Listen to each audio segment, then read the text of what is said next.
બીજી વાત એ થઈ કે હવે એ નથી થયું, પણ અત્યારે આ વસ્તુ થઈ રહી છે. ત્યાર પછીનો મુદ્દો આપણે એવી ચર્ચા કરેલી કે કામ સતત લેવાનો પ્રેશર, એટલે કામ તમે એ કર્મચારી પાસેથી એક્સ્ટ્રા બીજું લઈ શકો એના માટેનું આયોજન એ સંસ્થાના માલિક પાસે હોવું જોઈએ. 3 કલાક કોમ્પ્યુટર પર કામ કરે છે અને બાકીના કામમાં ફ્રી છે, તો એને બીજું કયું કામ આપી શકાય? પછી ભલે ઓફિસની અંદર અપાય અથવા તો પહેલો માણસ કરે છે એની પાસે સમય ઘટે છે એને આપી શકાય, આવું પણ કરી શકાય. બીજી રીતે જોવા જઈએ તો કામની અદલાબદલી પણ થઈ શકે. જો બંનેને કોમ્પ્યુટરનું નોલેજ છે તો બંનેને બહારના કામો અદલાબદલી પણ કરાવી શકાય અને એમાં પણ સેફ્ટી બહુ સારી જળવાય છે એવું પણ જોવાય છે. કારણ કે એક કામ ઉપર એક જ કર્મચારી કામ કરે અને એ પછી જ્યારે સંસ્થામાં એને છોડવાનો કે પ્રગતિને કારણે ત્યાં જવાનો કે શહેર છોડવાનો પ્રશ્ન આવે ત્યારે સંસ્થાઓને પાછા નવા કર્મચારી શોધીને ટ્રેન કરવાની સમસ્યાઓ આવતી.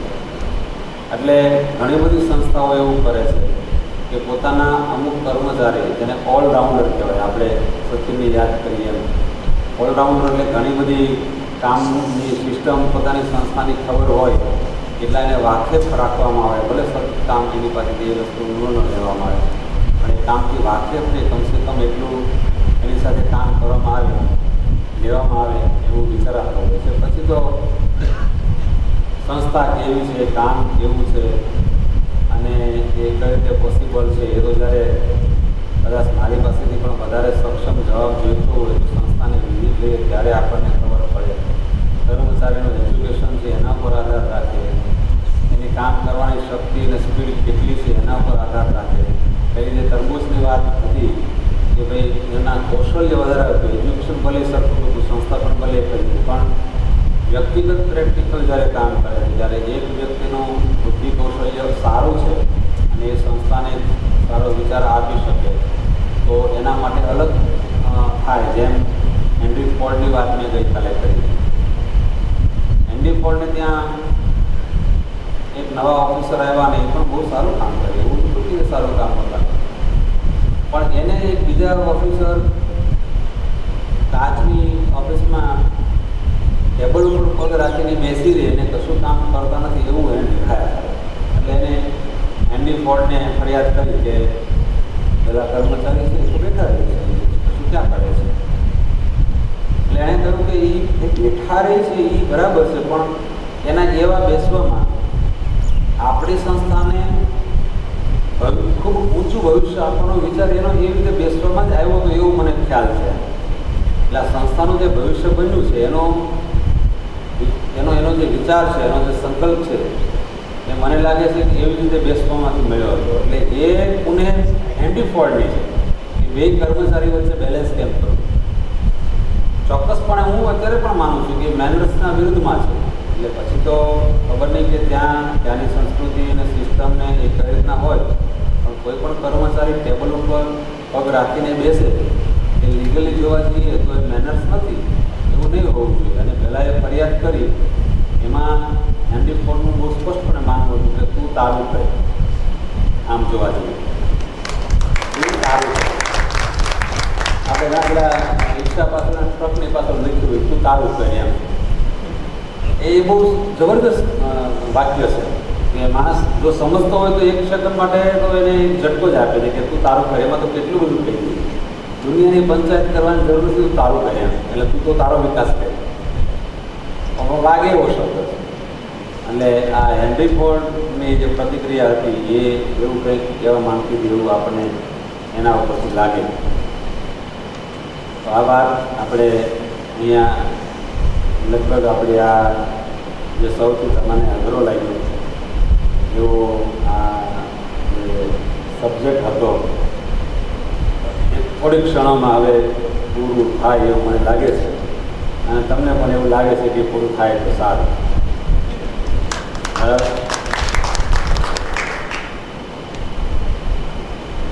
બાકી ઘણી બધી વાતો હજી તો કરવાની છે અને કરી જવાની છે,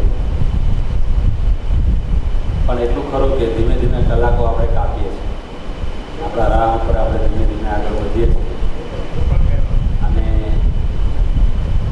પાછું નવું હમણાં અહીંયા યુવાનનું પાછું જન્મ મળશે મને આખો દિવસ વિદ્યાર્થીઓ એટલે વળી પાછા નવા વિષયો ઉપર પાછી વાતો કરીશું. પણ એટલું તો ચોક્કસ છે કે ટકવું જરૂરી છે. આપણે વાર્તાઓ તો જે કરીએ છીએ ને વાર્તામાં સમજીએ પણ છે, પણ સતત ટકી રહેવું એવું જરૂરી છે. અને આપણે બધાનો ઉત્સાહ એવો છે એટલે મેનેજમેન્ટના સિદ્ધાંતો પણ બહુ સારી રીતે પળાઈ રહ્યા છે, એટલે ટકી જઈશું એમાં કંઈ બહુ નથી. જેમ જેમ સમય જાય એમ એમ શરીરને પણ થોડીક અસર તો થાય જ. તમે હો કે હું હો એવું પણ એ પણ હકીકત છે. પણ છતાં હિંમત રાખીને આપણે આમાં આગળ વધીશું. આ કેવું થાય ખબર છે? અત્યારે જે વાત છે એ એક શહેરના ટાઉન હોલની અંદર એક વૃદ્ધ પ્રધાનનું ભાષણ ચાલતું. એટલે પ્રધાન તો બોલે જ જાય કે અટકે નહીં, અને શ્રોતાઓ કંટાળીને ઊભા થઈને જવા લાગ્યા. એટલે આખા હોલમાં માત્ર મુલા નશો જ થયા. એની ઘણી બધી વાતો હું કરતો. પછી ભાષણ પૂરું થયું એટલે પ્રધાને મુલાને પૂછ્યું કે અરે મુલ્લા, તમે હજી બેસી રહ્યા છો, તમને ભાષણ કોણ ગમું લાગે છે? એટલે મુલા નસરુદ્દીન એને કહે છે કે ભાઈ, આ તમારા પાસે મારે બોલવાનું છે અને મારું ભાષણ પતે તેની રાહ જોતો.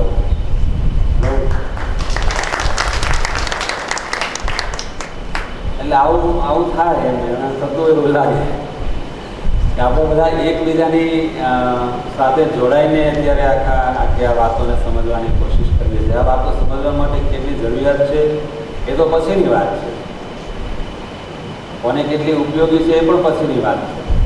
પણ છતાં આપણે આને સમજવાની કોશિશ કરીએ છીએ તો એ ચોક્કસપણે ક્યારેક ને ક્યારેક તો આપણને ઉપયોગી થશે એવું મને લાગે છે. એટલે હવે પછીનો જે આપણો વિષય અત્યારે ચાલતો હતો એ તો આ મેનેજમેન્ટના સિદ્ધાંતો, અને મેનેજમેન્ટના સિદ્ધાંતો પછી પાછું એકાદ વિષય પર આપણે જોઈએ કે જેમાં થોડો વિશેષ આનંદ મળે, અને ત્યાર પછી પાછા બીજા વિષયો ઉપર આગળ આપણે પ્રવૃત્તિઓ કરીશું.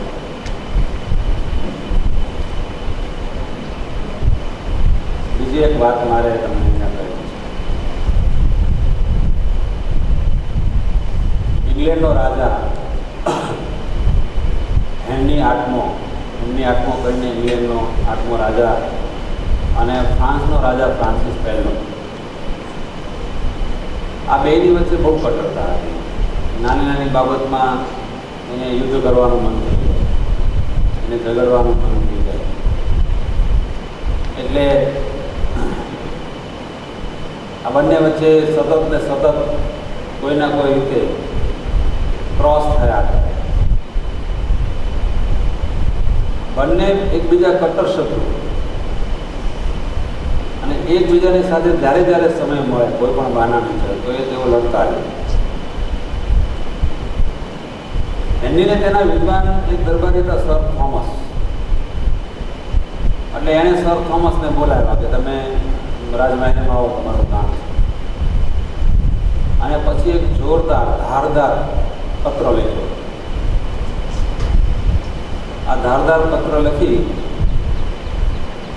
અને એ ફ્રાન્સિસ જે હોય એને આપી આવવા માટે કહ્યું, આ સર થોમસને હેનરી.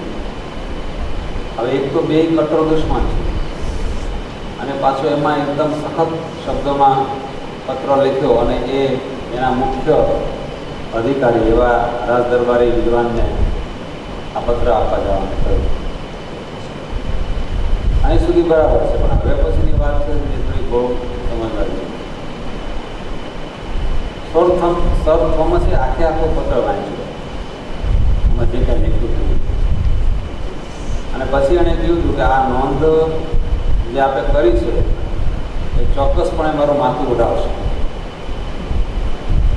આ જેવું વાંચશે એટલે ગુસ્સામાં મને છોડશે નહીં, આ મને માથું વાળી નાખશે. એટલે રાજા હેનરીએ એવું કીધું કે સર, તમારું માથું જો વાળી નાખશે તો લંડનમાં જેટલા પણ ફ્રેન્ચ માણસો છે ને એના ડોકા મૂંડાઈ દેશે. બધો લઈ સર થોમસ એવું કહે છે કે સાહેબ, તમે એના ડોકા ઉડાવી દેશો, પણ મને એવું લાગે છે કે મારા ખભા ઉપર એનું ડોકું સેટ નહીં થાય.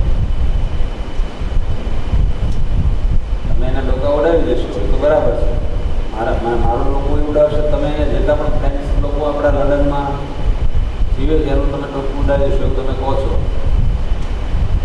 પણ મહારાજ આપની આપ કહો છો એ પ્રમાણે મને જ લાગતું કે એમનું એક પણ મસ્તક એક પણ ડોકું મારા ખભા ઉપર સેટ થાય. કહેવાનો ભાવ અર્થ એ છે કે કડવાશ વધુ કડવાશને જન્મ આપે છે, એમાંથી કોઈ સારો ભાવ જાગતો નથી. અને આ ઉદાહરણ તો આપણે અહીંયા ઘણા બધા થઈ ગયા છે.